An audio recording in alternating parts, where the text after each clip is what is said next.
Assalamualaikum warahmatullahi wabarakatuh. Selamat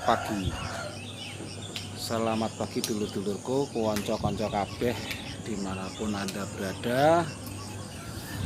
Dan selamat berjumpa dengan saya Wong Semplah Yudi Kusumo di kawasan Desa Tanjung Kalang, Ronggot, Kabupaten Nganjuk, Jawa Timur, lengkap. Oke, pripun kabar panjenengan kabeh atau bagaimana kabar konco-konco semuanya di seluruh antero jagat raya.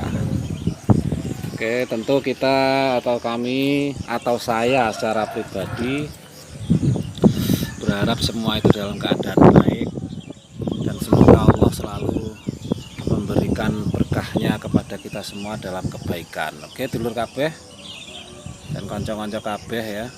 Semua teman-temanku, kita setiap pagi harusnya seharusnya kita bermuhasabah atau bermenghisap diri sendiri, golek ya salah dewe kemarin atau yang tahun lalu, pokoknya digerayai lah, gerai salah apa untuk memperbaiki diri, karena kita tidak mungkin lah jika kita selalu ada perbuatan negatif, masa kita harus terus-terusan ke hal-hal yang negatif.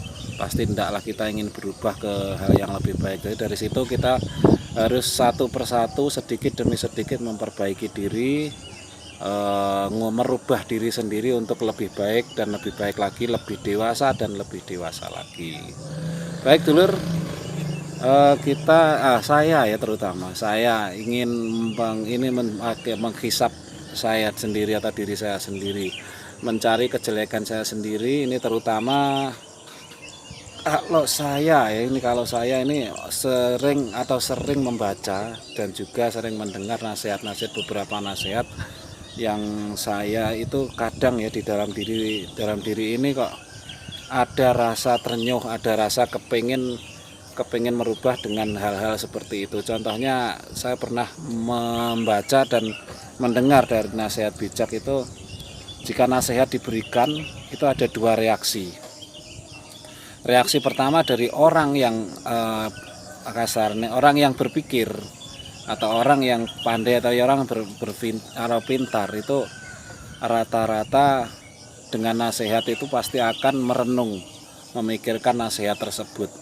Dan jika kita itu bodoh, dari saya umpama bodoh, itu mendengar nasihat atau dinasihati orang lain pasti akan timbul rasa marah. Nah, di sini posisi kita itu di mana? Posisi saya sendiri itu di mana? Posisi sebagai orang yang berakal atau sebagai orang yang bodoh? Kalau saya berakal berarti saya harus merenung. Kalau saya sakit hati dan merasa jengkel berarti saya termasuk orang bodoh. Nah, berarti ini diri saya sendiri yang tahu bagaimana posisi saya di posisi yang bodoh atau orang yang berakal.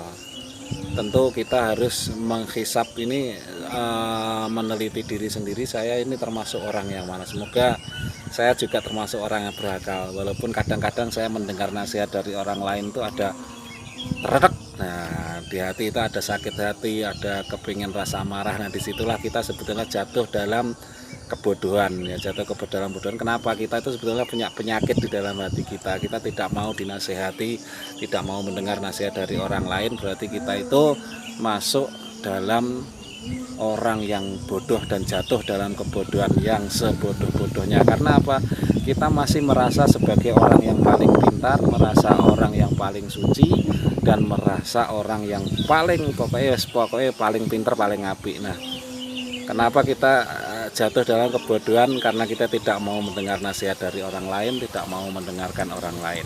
Nah, di situ saya juga menggabungkan dari beberapa nasihat dari orang tua, dari kasarannya orang-orang yang lebih senior dari saya, lebih alim dari saya, bahkan ya memang alim. Kalau saya memang belum alim, saya masih orang bodoh ya, goblok banget lah pokoknya. Itu kan kalau nasihatnya, kalau kita ingin didengarkan, belajarlah dulu mendengarkan orang lain. Nah, ngerungokno wong dhisik lagi awake dhewe itu didengarkan orang lain. Nah dari situ saya sendiri juga masih merasa bodoh, jadi saya harus memperbaiki diri saya sendiri dari nasihat-nasihat itu. Ada lagi nasihat bijak dari orang-orang di sekitar saya, tentu juga orang lebih senior. Itu apa? Kalau kita merasa punya luka, nah kita punya luka, disiram air garam pasti akan terasa perih. Demikian juga dengan kita, kalau kita mempunyai penyakit hati atau apa ya, wes pokoknya hati ini serba kepengen api. Nah di situ kan juga penyakit. Kalau kita dinasehati kan pasti marah. Nah disitulah kita sebetulnya ada titik-titik sakit atau ada titik-titik luka di hati yang sebetulnya kita sendiri yang harus memperbaikinya, kita sendiri yang harus menyembuhkan, karena obatnya ada di dalam diri kita sendiri. Kalau kita sudah merasa sakit hati, berarti saya harus menahan diri untuk selalu mendengarkan nasihat, selalu mendengarkan apa yang dikatakan orang lain, lalu kita pikirkan, kita merenung apakah memang benar saya seperti itu. Kalau saya memang benar seperti itu, seharusnya saya berusaha memperbaiki diri. Saya Wong Semplah, Yudi Kusumo. Ya, biasanya W Radio ya wis pokoknya ngene tok dadah. Assalamualaikum warahmatullahi wabarakatuh.